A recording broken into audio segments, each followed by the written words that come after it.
আজকের আমার এই রেসিপি সি ফুড লাভ করে তাদের জন্য আমার এই রেসিপি। রেস্টুরেন্টে গিয়ে 1000 টাকা খরচ না করে নিজেই ঘরে বসে বানিয়ে ফেলুন এই রেসিপি। এই রেসিপি বানিয়ে নিজে অবাক হচ্ছি, এত টেস্ট হতে পারে এই সি ফুড।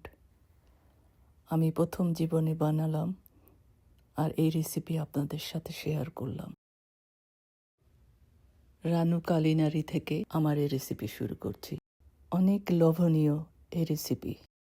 তাহলে এই রেসিপি আমি প্রথমে শুরু করছি। প্রথমে আমি গ্রোসারিতে গিয়েছি। এখান থেকে আমি এই বড় বড় লবস্টারগুলো আমি কিনেছি। এখানে আমার সব মশলা কী কী আইটেম আমি এখানে ইউজ করেছি। সসেস আমি একটু ফ্রাই করে নিচ্ছি, একটু লাল লাল করে আমি সসেসটা ভেজে নিচ্ছি। আমি 2 ধরনের সসেস ব্যবহার করেছি। এখানে আমি একটা সস বানাবো, তার জন্য আমি কিছু বাটার নিয়েছি, কিউব করা রসুন কুচি দিয়ে দিলাম, ভালো করে ব্রাউন করে ভেজে নিচ্ছি। এরপর আমি কিউব করে কাটা পেঁয়াজ দিয়ে দিলাম। একটু ভাজা হয়ে গেলে আদা রসুন পেস্ট এখানে দিয়ে দিলাম। এখন আবার ভালো করে একটু ভেজে নেব।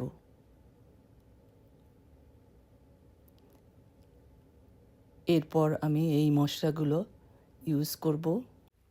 এখানে আমি ইউজ করেছি cajun, lemon pepper, paprika, chilli flakes, oregano এবং চিকেন কিউব। একটু সল্ট দিয়ে দিলাম। এই সসটাই হবে পুরো রেসিপির টেস্ট।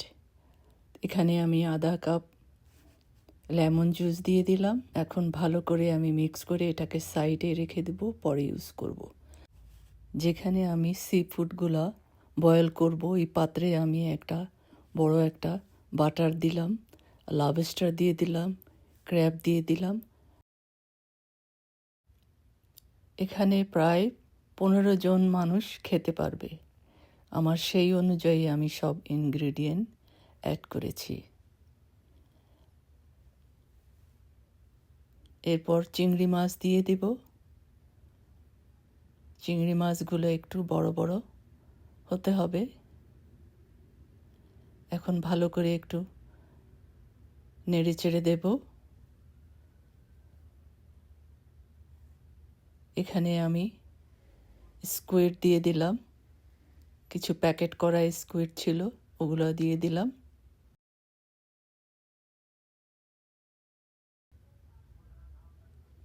এরপর একটু ভালো করে আবার নাড়তে হবে। একটু আদা রসুন পেস্ট দিয়ে দিলাম।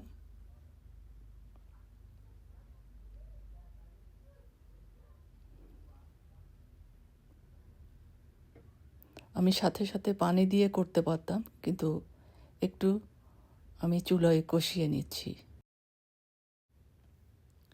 এখানে আগের যেই মশলাগুলো দিয়েছিলাম এই বয়েলের মধ্যে আবার সেই সেম মশলাগুলো আবার এখানে ইউজ করছি।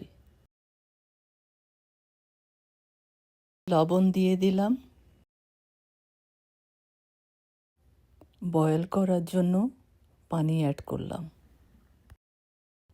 আলু দিলাম এখানে। এরপর স্কুইড বল দিয়ে দিলাম। লেবুর রস দিয়ে দিলাম এখানে, পুরো একটা লেবুর রস দিয়ে দিলাম এখানে। এরপর একটু নেড়ে চেড়ে দেব। কর্ন দিয়ে দিলাম, ঠিক এভাবে করে বড় বড় করে কেটে দিতে হবে। এরপর সব সসেসগুলো ঢেলে দিলাম। এরপর সব কিছু একসঙ্গে ভালো করে মিক্স করে কিছুক্ষণ বয়েল করব।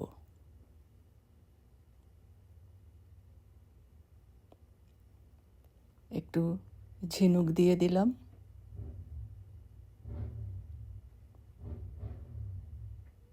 ঝিনুকগুলোকে আমি খুব সুন্দর করে পরিষ্কার করেছি, তারপরে অ্যাড করলাম এখানে তেজপাতা দিয়ে দিলাম, রোজমেরি দিয়ে দিলাম এখানে কিছুটা। এরপর 2 মিনিট আমি বয়েল করে নামিয়ে ফেলবো। একটা বড় পাত্রে আমি সার্ভ করার জন্য ঢেলে নিলাম। এরপর আমি ওই আগে থেকে বানানো সসটা আমি স্প্রেড করে দিলাম।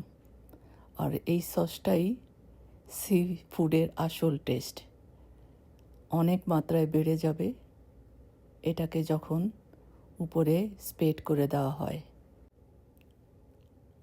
আপনারা সবাই এনজয় করুন আমার এই রেসিপিকে, সবাই ঘরে বানিয়ে খান। সবাইকে অনেক অনেক ধন্যবাদ।